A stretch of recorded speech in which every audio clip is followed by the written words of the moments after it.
On July 23rd, 2023, I uploaded my first Dr. Stone video. It was the first time I started reading Dr. Stone. Now, 2 years later, 231 chapters done, we're finally going to talk about the ending of Dr. Stone. And the entire reveal of who the Wyman is, his motivation, slash her motivation, slash its motivation, my thoughts, and then we're going to get into the tier list. So, without further ado, let's get into the video.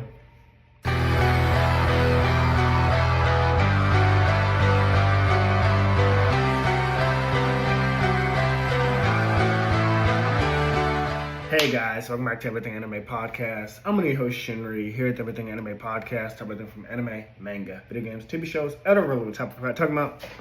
Today's video is on Dr. Stone, chapters 228 to 232, the ending of Dr. Stone. Now, we're going to talk about this now in the beginning. I only learned recently that the ending of Dr. Stone was rushed because Shonen Jump was trying to get it out of the way. Like, it was like, hey, hurry up. We've seen this happen with Bleach, 1,000 Year Blood War. Manga was rushed toward the end to bring in, Black Clover and, what was the other one? My Hero Academia, and I think something else. And then, even Naruto, when Masashi Kishimoto was writing the Chunin exams, they told him the Chunin exams are going too slow. Like, the early Chunin exams, they were like, this is going too slow, this is boring, speed it up. And he rushed through the Chunin exams. That's why I didn't see Choji fight, that's why I didn't see Tenten fight. It's not that they just got one-shotted. The people at Shonen Jump said he was taking too long. And, One Piece, I think Oda's been given his time because, One Piece is really popular. But it is something that happens in anime, that animators and, manga writers get rushed. And these guys are drawing constantly all the time. Like, it's a lot of work. Even as a writer, I understand that. You need those breaks. But manga artists, they're given such a rush to do things. And so, I understand that might be part of my disappointment with the way this manga ended.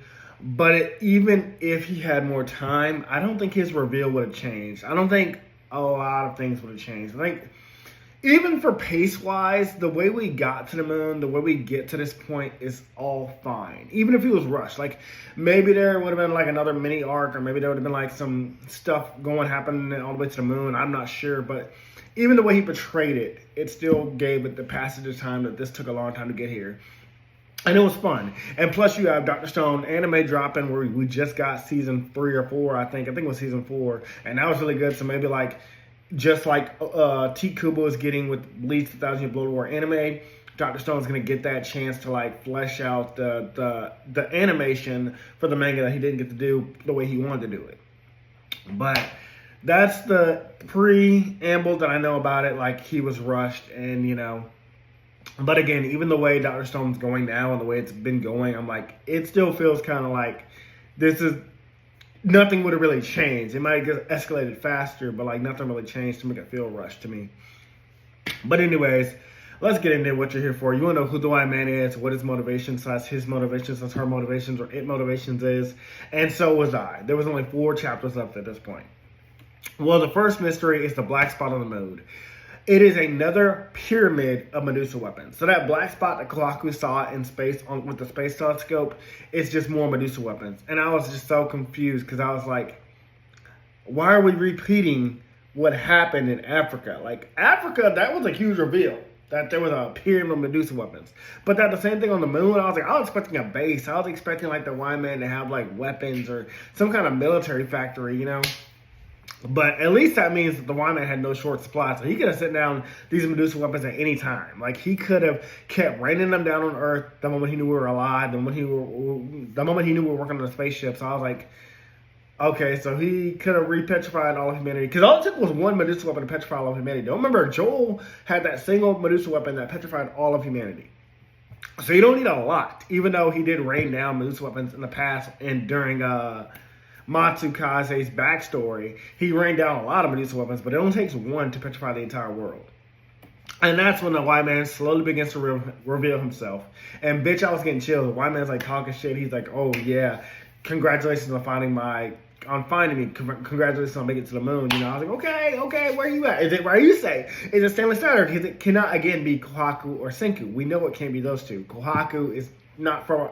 She's from this new modern age, and Senku is a scientist we've been following this whole time. We know about Ryusei, but we don't know much about him. We don't know much about Stanley Snyder outside of their backs, outside of little stuff we got. Or again, it could be Yukio on Earth, who has been acting mysterious and all strange and stuff like that. All right, another hidden stowaway, because Ryusei was a stowaway, and he showed up on the spacecraft. Now, I had to say, hold the fuck on, because what's about to happen. Senku discovers that there is no traitor, but the Medusa weapons themselves are sentient beings that form the Y-Man. Yeah, there is no traitor.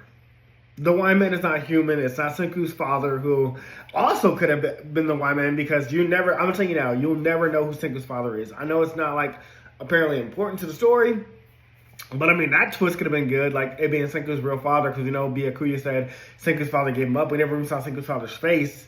And, Senku's voice was replicated, even though they said Senku's voice is synthetic, which means, like, obviously, like, it was replicated. But, I mean, that could still been a human replicating Senku's voice. But to really be some Terminator bullshit, this is literally Terminator.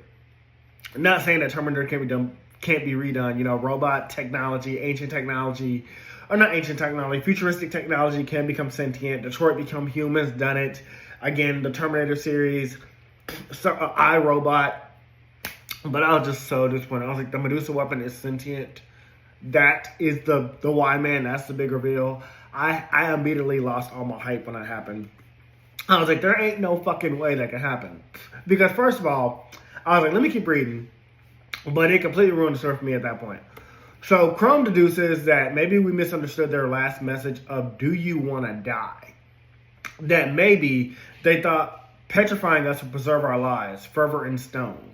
Like, so they're like, that third message, do you want to die? It wasn't like they were saying, like, oh, we're going to kill you. It was saying, like, as Senku and Tsukasa figured out, as long as you're petrified, you're basically immortal. You're going to be stuck in stone for the rest of your life, but you won't die. I mean, unless you get crushed by rocks, like the people in Nishigami Village almost were, because once your rocks are destroyed, or Sojiu's father, if your rocks are destroyed, then you're dead, but you ain't got to worry about death as long as you're petrified. You'll be sleeping forever. Gen says that we should offer the Medusa weapon life forms a gift, and I was like, oh my god, we're really doing this. Like, Gen's like, hey, maybe we can offer them a peace treaty. Like, don't petrify us. We're willing to negotiate with you. We're willing to give you something in exchange for the freedom of our lives. And I was like, I hope the One Piece reveal is better than this. I mean, I know Oda. We know One Piece ain't a treasure. We know whatever it was that made Goldie Roger and his crew laugh. But I'm just like, I don't know. Like, don't let it be something this lame. But obviously it won't be. Like, I feel like I have faith in Oda. But this was killing me as a fan of Dr. Stone that's been hyping up Dr. Stone all up to this final video. Was very disappointed with it. So Senku offers them new diamonds to replace their batteries, since these Medusa weapons are somehow sentient beings, but they can die because, like, the Medusa weapons that are duds back in Africa. Yeah, they were relying on more people after learning the power of the Medusa weapon. Well, we're gonna get in that in a second, because we gotta talk about our notes.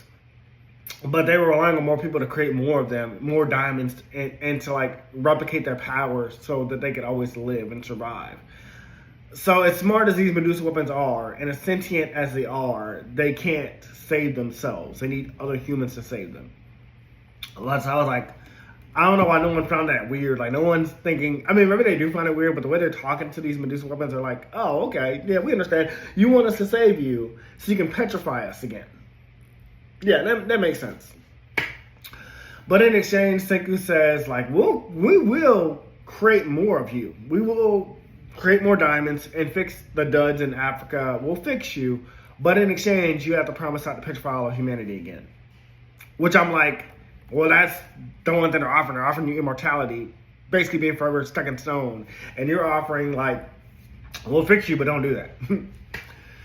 And in return, the Y-Man, because we're just going to refer to the Medusa weapon as the Y-Man, because that's what we know him as, or it as. It just asks why. And I thought that was so hilarious. It was like, why don't you want immortality?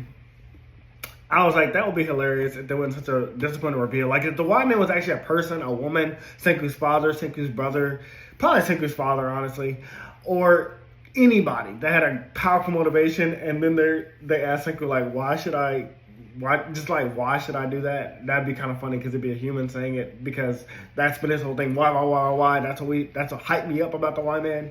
But yeah, I don't know. However, Zeno finds this elegant, which made me roll my eyes. And I was kind of giving it a mid-pass because I do like Terminator. When I was thinking about it at this point, like in my notes, even I was at this point thinking about it, I was like, I do like the Terminator series, at least up to Terminator Judgment Day. After that, I kind of like zoned out on the Terminator movies. But Terminator 1 and 2, great fucking movies. So I was kind of going along with it. I was like, okay, well, tell me more about the Y Man's motivations. Tell me more about what these Medusa women really want. Why do you want to save humanity? Like, I was like, as long as if it's a good reason, then, you know, I'm willing to forgive this whole series or this whole reveal. The white man is apparently an alien technology because it seems like no one made it. At one point, Senku asks, like, who made you? And then the white man's like, I don't know. Do you know who made you? And Senku's like, fair point. Because in this series, like, Senku questions if God exists. Obviously, even in our time, in our real world, people question if God exists. I mean, there's believers in God, like me and my family. But there are atheists and people that don't believe in God, that don't believe in him. But I guess the white man is so far from the future, or, well, somehow it exists. This is some futuristic technology that we currently didn't create. No one on Earth created this. But it also doesn't know who created it. So it either traveled back in time or it came from alien technology, space. We don't know where the white man came from. There's no answer to that in this manga. There's no answer to where the white man came from. It just existed, just like humans. It's trying to say, like, or how it's trying to say the thing, like, y'all just exist, so do we. We don't know where we came from. But it was searching for intelligent life forms to become a parasitic host or something, which is weird because it says that it's a parasite looking for a host, but the white man is not infecting our body. The Medusa weapons aren't infecting our body. They are turning us to stone, but it's not like once you turn to stone, you have the powers to petrify people. You are possessed by these sentient beings. Like, the moment you're petrified, you're still yourself. As we saw with Senku when he was petrified and all the others, they're able to think, they're still themselves, and when they come out of petrification, they're still themselves. Like, there's nothing that changed about them. So I don't get how they're parasitic. And also, again, they are relying on humans to create more of them because they're dying if they become duds. So you're not a parasite then, because parasites possess people. So I'm not sure what the author was trying to portray here. But they settled on Earth because they were like, okay, humans show some kind of intelligence. They can create more of us. They can create. I was gonna say breed, but since they're not actual animals or people or a person, they're objects, alien, futuristic objects. Create more of them. It's still weird. But anyways, they first tested this on birds, which we know from the beginning of the story. But again, oh yeah, it's also never explained why only birds are affected and humans, but not other animals. That's not explained either. That's just another why missing from the story. But anyways, it started with birds because basically it needed a test subject, and it thought birds as well as humanity should be happy and grateful to be immortals forever. However, again, I was like, you're just locked in sleep mode forever to never wake up. Like, okay, I'm immortal, I'm never gonna die, but I'm also stuck in sleep forever. Like, you're in purgatory basically. So it's not really like a great thing. You know, I wasn't getting this motivation. And unless you're aware, like Senku and Taiju and the rest of the North America team, you're just constantly awake but frozen in stone. So you're just kind of torturing yourself. Like, you're like Senku, he was just counting for 3,700 years.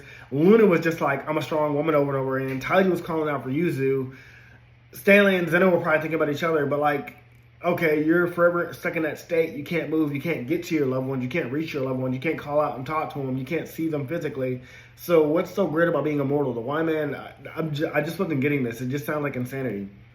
Which I'm actually surprised none of them turned insane after 3,700 years. If you were stuck in stone for 3,700 years, or in a coma for 3,700 years, but you're awake, let me not say coma, you're a vegetable for 3,700 years. Like, you're aware of everything happening around you, but you just can't move.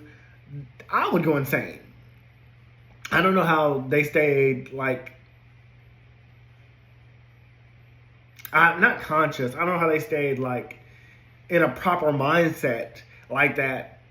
And then you're saying like the Y Man intended for y'all to stay like that forever, so Senku would be counting to 1 billion for all of eternity. Usually be calling out. I mean, Taiji be calling out for using for all of eternity. That just sounds terrible. What kind of plan is that, Y Man?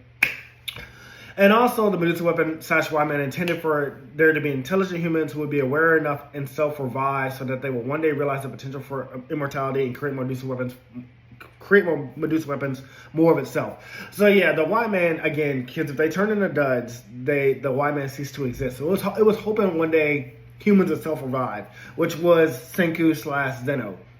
And it was like, okay, once y'all self-revive, y'all will be smart enough to figure out that, like, you know, you never died. You are immortal, you are awake, you are aware. You know, you'll never die. If you get close to dying, you just petrify yourself and you'll be forever locked in stone. And again, I'm just like, how is that a great thing? Like, I'm still not understanding being locked in stone. But that's what the Y Man intended. It was like, oh yeah, some of y'all will be smart enough to self-revive somehow. And once you do, you're going to realize how great it was to be immortal, to never die. You survived 3,700 years, way longer than the human lifespan by 3,000 years. And hilariously, the people of Treasure Island caught the Y Man's attention because of them unknowingly emitting radio waves. These were the descendants of the 6 astronauts, including Byakuya, and the Medusa weapon rained down itself to petrify them. So, sorry, my words are getting caught in my throat. So, Medusa weapon, the Y Man, was watching Treasure Island where the 6 astronauts and their families were growing up, and the people there were emitting radio waves. So like the Y Man was like, okay, these people are intelligent. The others haven't self-revived in 3,700 years, but these guys, or however many years I passed, these guys are aware. They're awake enough. Let's rain down Medusa weapons on them. They'll realize the power of immortality. They'll self-revive somehow, and then they'll be the ones to bring us back. Which obviously didn't work. Hilariously, the Medusa weapon began to doubt / Y Man began to doubt humans would be able to replicate itself, because when Senku self-revived, he had no interest, nor did Zeno when they first were revived, of creating more devices like it. They were focused on rebuilding humanity back to the modern day that we knew it. So the Y Man, when they finally saw Senku and Zeno self-revive, they were like, okay, these two, they finally woke up. They're both scientists. They will be the ones to recreate more of us. But then when they saw, like, what the fuck, y'all? Why are you going back to the way you were? Why aren't you more intrigued about how we work? Why aren't you more intrigued about why people were turned to stone and wanted to recreate that power and realize that you guys can be immortal? Again, I'm getting the motivation. I'm just hating the motivation because, again, the end result is that even though we're immortal, we have to be stuck in stone for the rest of our lives, for all of eternity. Purgatory. That's just hell. That's literally hell. But then the day that Senku made a strong satellite that could also produce radio waves, the Y Man wasn't asking why did Senku revive so many people. It was instead asking why don't they care about eternal life. That was the why. The why message that the Y Man first sent, his first message, the Medusa weapons, why? It was because Senku kept reviving humanity. It was like, why aren't you happy that you were immortal? Why aren't you grateful to me? That's what the why was. And I was like, man, that is so lame. It would have been cooler if you were a villain and you were like, why are you destroying everything I did for the Earth or something? I don't know. Maybe the Y Man was trying to preserve Earth or something. You know, like the humans are destroying Earth and that's why. That would have been cooler. But I don't know. This was just lame. And the words of the Y Man, all things must come to an end, or rather the words of the Silver Surfer, which is true. I herald the I herald his beginning. I herald your end. I herald Galactus. I herald Galactus. I herald the end. Whatever. You know what the fuck I'm talking about. But sorry, I had to throw that in there. But even the Y Man dies, which is which we know happened in Africa because a lot of Medusa weapons were duds. Again, I've already talked about this, just going through my notes. But the stones themselves were afraid of dying. The Wyman itself was afraid of dying. The Medusa weapons themselves were afraid of dying. So they thought humans would love the idea of the Medusa weapons and create more of them, and so humans would be immortal, but vice versa, so with the Medusa weapons. So the Medusa weapon, the Wyman was like, okay, you'll create more of us, so we'll never die. You'll replace our batteries. And then, you know, you guys will stay immortal. And then as you keep self-reviving, you know, you'll fix us, and then you'll go back to petrifying yourselves. So basically, we'll all be immortal for the rest of our lives. But again, we're both in hell. I mean, I guess the Medusa weapon's happy because it's a sentient being. It can just travel to another planet if it wants to. But it's like, well, as long as you humans create more of us and, you know, you're happy being petrified, we'll keep you petrified. Again, just...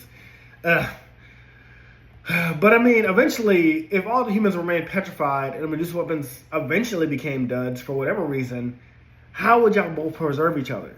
I mean, I guess they would do what Senku did, like locking the Medusa weapon up to keep it from like getting too much air or whatever the fuck it was to preserve it. But okay, I guess the Medusa weapon's just happy being immortal too. It's like, as long as I don't die, I'll be locked in a cage. And as long as y'all don't die, I'll be turned to stone. So I guess that's its end game. It's like we both just be immortal. Like the Medusa weapon's like, hey, keep us from decaying and rotting away and withering away. Lock us in cages, in glass cages of steel, and keep us safe. And then we'll keep y'all petrified and locked up too, even though y'all can still get crushed by rocks and shit. Anyways, the second time that humanity was petrified, it thought that they would now be grateful. This is the 1 second, the whole diameter of Earth thing. They said the white man thought they will see the glory of immortality, and this also explains the synthetic voice used to mimic Senku. So this is where I realized that we'll never see Senku's real father. Because I was like, okay, Senku's father still hasn't been brought up at this point. There was like 2 chapters left. I was like, yeah, Senku's father's not going to play a role in the story at all. But yeah, so the White Man was like, okay, once y'all realize that we can petrify all of humanity again, like, you'll be grateful this time. You're going to realize, like, you can't die. And I think Senku and Tsukasa did figure it out after this point. Oh yeah, because Hyoga died just before the light hit Earth.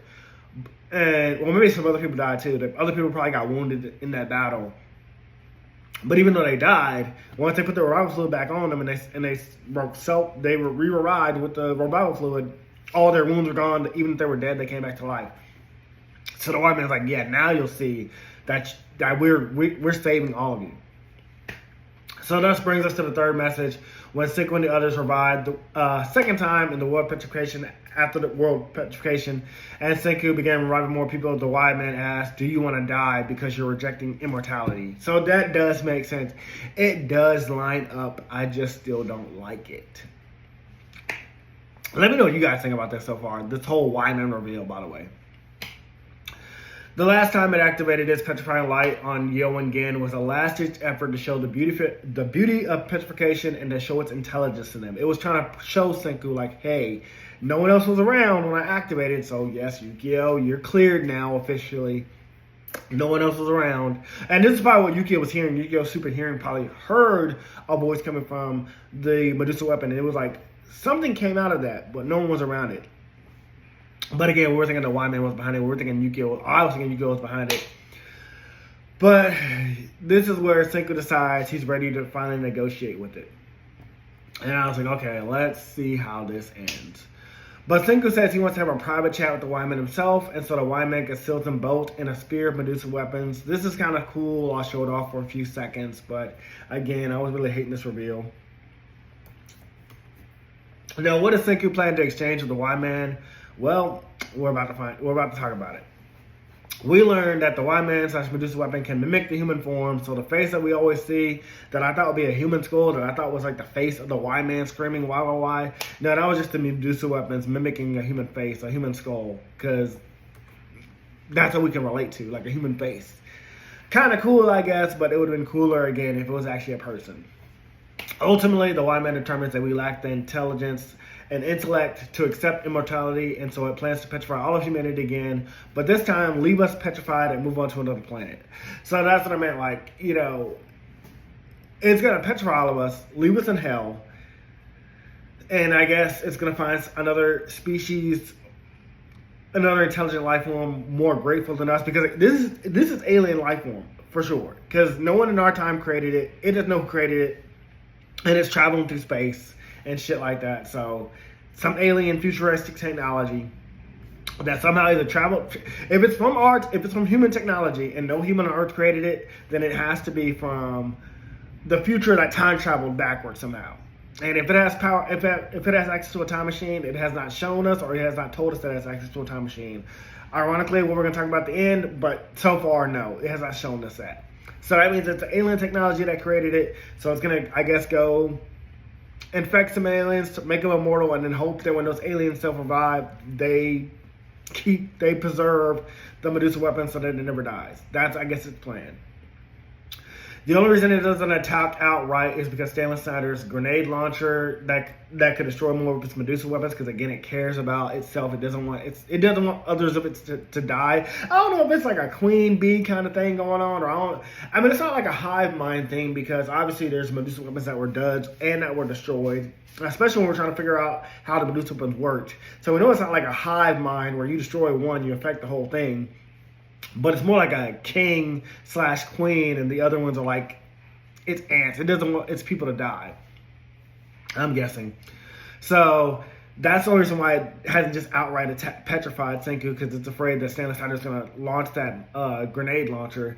And so Senku says that they don't need another planet to take over. They just need to work together. So Senku's like, hey, if we can compromise, if you're willing to work with us, we won't destroy you, and you don't have to petrify us. But because Senku goes on to say that in 10 short years, from starting from scratch, he's able to create a spacecraft and make it to the moon, along with other various things that we managed over 231 chapters, which is true. In the years, I guess 10 years from start to finish of Dr. Stone, excluding the time skips and stuff like that, I guess this all happened in the span of 10 years. Senku's like, hey, we did all that. We got back to this point of humanity in 10 years. Imagine what we could do if you give us longer than that. So the Medusa weapon is taken by Senku, and he's impressed with him and what he's managed to create so far. So he offers Senku to do as he pleases with him, even kill him. And the Medusa weapon's like, you know what? You're right. You humans are way more intelligent than I'm giving you credit for. If you want to kill me, I'll allow you to do it. I'm willing to die, and I'm willing to let you humans go on. Do what you want. So all of a sudden, the white man gives up on living forever. It's just like, not even just leaving this planet. It's like, I'm just willing to die. I thought that was kind of random. Again, it could have to do with the rushed ending of Dr. Stone, but it does just seem kind of random to me. Senku agrees, and so the Y Man and the other Medusa weapons disappeared into space, and the futuristic Medusa weapon, the main one, the Y Man, remains with Senku himself. So basically, we got a pet Terminator. We can activate this Medusa weapon if we want to. We're going to save this Medusa weapon. We're going to keep it sealed away and safe. Terminator Judgment. We went from Terminator to Terminator 2 Judgment Day. We have a pet Terminator, basically. That's when Kawaku asks a question. This is where we find out. Kawaku asks, who created the Y-Man if it's not magic but futuristic science? And it says it's unknown. It doesn't know who created it. And it's like, you know who created you? And I was like, fair enough, but again, still lame. And with the Y-Man defeated, we head back to Earth, ready to soon give our final thoughts on the story, and then we're going to do our tier list video. So basically, we're going back to Earth all together now. Thanks to Chrome and Sukiya's efforts, the return shuttle makes it back to Earth, and Senku is awarded with the medal for saving the entire world. Again, this could have to do with the rushed ending of Dr. Stone, because everything now is going to happen like that. Everything we're about to talk about is like one panel or less. We then get a cute montage of everyone reunited together and a happy ending of everyone sharing high fives. We don't get to see Tsukasa's sister again, but you just have to assume that she's okay. There's a lot of people we won't get to see again, a lot of characters, but this is just, again, a rush ending. Several years have passed now, and as the world gets back to modern day, we get to attend Taiju and Yuzu's wedding. And I love that. I love that Taiju and Yuzu got married. I love that. It gave me something I didn't know I needed from the story. Seeing them get married, I really love that. It really did hit me in the feels. Stanley and Yo seem to have become cops in this new modern age. Mozu is flirting with every girl he sees. I mean, of course, why not? That's his whole thing. Sozu and Chelsea present Yuzu and Taiju with wedding gifts. It's just like a random one-off. I guess he didn't have nothing to do with the writer, had nothing to do with them. Chrome also eventually did confess his feelings to Rory by straight up asking her to marry him. He's like, oh, hey, Rory. And he's just eating something. He's like, we should get married too. And then Rory makes a shocked face. She's like, well, okay. I love that. Oh, there's something funny coming up with Senku, by the way, speaking of. But I love that for Chrome. I love that he eventually did get to ask Rory, well, to be with her, but he just asked straight up to marry her.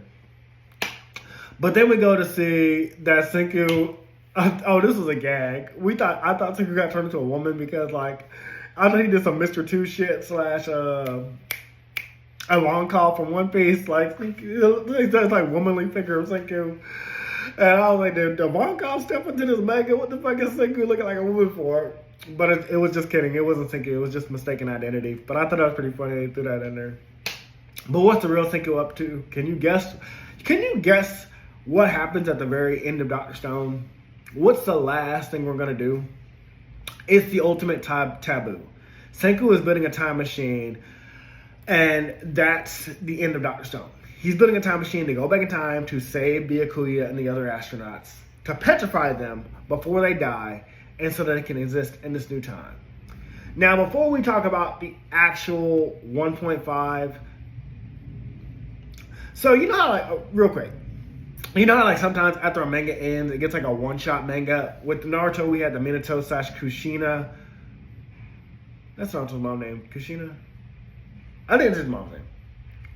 You know, we got how the fourth Hokage got his Rasengan, how he came up with the name.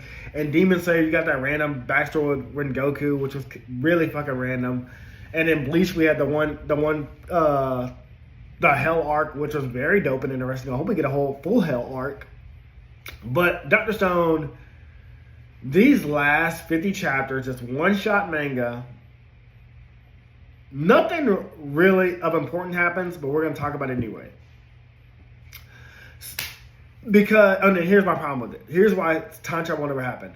If we all have access to time travel, if we could go back and save people we love, if we could go back and make ourselves rich, change anything, a mistake. If people had access to time travel, there would be multiple changes to the timeline. Like, time itself would probably crash.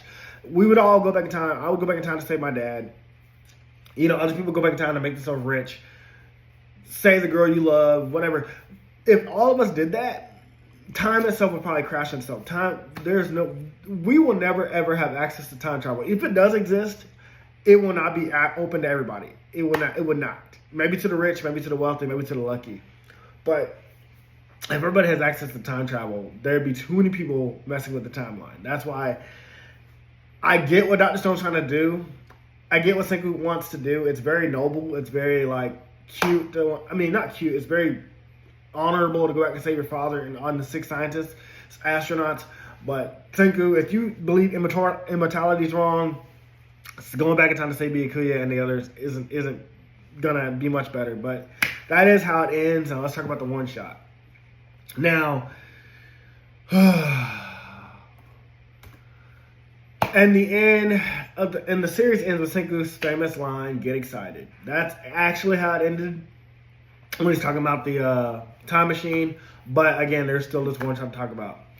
So basically, the group go to the Bermuda Triangle, trying to petrify themselves, and the ship they're on goes down in a storm, or it's either like a ship or it's like a plane. I forgot what they were all in. But then they start building civilization back from scratch on a random part of the ocean. Again, it has nothing to do with time travel. It has nothing to do with the time machine we just ended with. It's just like Senku and the others, they went to Bermuda Triangle to try to do something, and then they end up in the middle of the ocean. Their ship crashes in a storm, and then they start building humanity back from scratch. I thought like we were starting all over again with Dr. Stone from the beginning. But anyways, once they get back to main civilization, they begin getting ultra high purity silicon metal. I'm not sure what the fuck that is, but it's basically they can now terraform cities on other planets. Oh yeah, that's what it was. So not only are we building a time machine, but we have these rare metals that we're now talking about going to other planets and terraforming cities on them. Basically what they're talking about doing, even in our present day and time, they are like trying to build cities like for the rich on like Mars and other planets. But here's the thing, Venus, Mercury is the one that's like closest to the sun. We can't go there because like it'll get 800 degrees on that planet. Like we'll die before we can like touch that planet or even land on it. Venus, it traps heat on its planet, and I'm bringing this up because these are what I know about these planets. But Venus traps heat on its planet, so you won't even survive there. One, from the heat, but two, because all that toxic gas will kill you the moment you land on there and even try to take one breath. And we don't know nothing about Mars and what kind of natural disasters it has, or any other planets. We know on Earth we got hurricanes, tornadoes, floods, yada yada yada. We know what we already deal with. So I'm just saying, like, terraforming a city on another planet, I was like, that's also pretty random. But so now we're building time machines, and then we are terraforming cities on other planets. Kind of crazy. Oh, and also, this is what I did like. Kohaku and Senku are apparently a thing. It's not a one-off, but I did like it. I mean, it is a one-off, but I like it. Like, Senku begins to confess his feelings to Kohaku, and Kohaku starts to show feelings back for him, but then she gets distracted by something because her ultimate eye. She's like, hey, there's our friend. Oh, yeah. It's the point where, like, they all got, like I said, the ship crashed. They're in the middle of the ocean, and Senku's trying to gather all his friends up together. And the first person he saves is Kohaku, and he, like, said something cute to her, and she's, like, about to flirt back with him, and they're about to kiss, and then Kohaku's like, hey, there's one of our friends. And she immediately goes after them. I really like that Kohaku and Senku are a thing. I thought that was kind of cute. But, yeah. And so, the final plan, the actual ending of Dr. Stone, I think, was better with a time machine. Terraforming planets, I don't like that. Now, that is the end of Dr. Stone. So, my final thoughts. I, again, loved Dr. Stone all the way up to this last video. I found it so fun, so exciting. But I have to say, the Terminator reveal, the Y-Man being a machine, being an object that basically wanted to petrify all of humanity and turn us to stone because it thought we'd be immortal. Now that I'm thinking about it, now that I'm actually letting it marinate, because I've been, like I said, I finished the series like a week ago. I guess it's kind of cool. It does fit the story that the author's trying to tell. I'm still going to say it was a good time.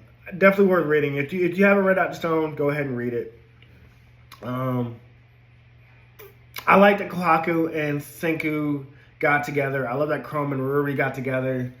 I do think Yo and Stanley Snyder are a thing. I love that Taiju and Yuzu got married. Love that for them. I want to say anything else I want to say about the characters for the tier list video that we're doing. But overall, yes, Dr. Stone is a great time. If you haven't read that manga, go ahead and check it out. Or if you watched my videos, let me know what you thought about this whole journey. Because again, we started this 2 years ago. We started reading Dr. Stone 2 years ago. And just in 2 years' time of reviewing these videos on my channel, we finally finished Dr. Stone. Overall, it was a great time. Anyways, we'll get into the tier list video so you guys know what I think about all the characters. So I won't drag this out much longer. I'll see you guys in the tier list. Talk to you later. Bye. Hey guys, this video was sponsored by me, the author of the Shinry series, the Chronicles of Wayne, and Monsterverse. So I figured I'd do this outro a little bit different by showing you guys what you guys would be checking out. So, the Shinry series starts with Book 1, Shobu Samurai Project Aryoku. 10 years after the death of his parents, Shobu Samurai returns home seeking vengeance, but instead faces a choice to save his home from shadow creatures, blood beasts, and an organization once thought dead. Shinry's Shobu Samurai starts at $9.99. And if you love anime, manga, Naruto, One Piece, Bleach, Yu Yu Hakusho, Fairy Tail, Shaman King, Rave Master, Zatch Bell, anything like that, the Shinry series is definitely the series for you. You'll definitely want to check it out. The Sword of Light is probably the thickest one so far. And then these books are 2. This is Enter the Dread Zone Tournament. And the series original ending, Arado, the Legendary Conjuring Master. So, and I'll just show you guys some of the covers. Really proud of all of these. But I hope you guys check it out. If you don't like that, I also have the current published books for the Chronicles of Wayne, Love Be Damned, Cotton Candy, Full Moons, Fabled Lovers, A Cursed Virgin's Bite. If You Go Where Monsters Dance, Red will Reign Over Your House. Love Be Damned. Now, the Chronicles of Wayne is about a geeky guy or a nerdy guy in high school. His senior year, he has a crush on the hottest guy in school because, of course, he does. He's only got one best friend, and her name is Barb. Well, the hottest guy in school turns out to be a werewolf. And to make the story more interesting, he bites Wayne and turns Wayne into the first ever wolfman in the last 10 years. And because of that, it was also a sacred law that wolfmen should never be created. I don't want to get into too much of the Chronicles of Wayne without spoiling it, but I can tell you it's very short. This one sells for $6.99, and Love BK's right after it. The ending of this trilogy, Love Be Liberated, comes out in October. So I'm going to definitely do a more full in-depth review of this one.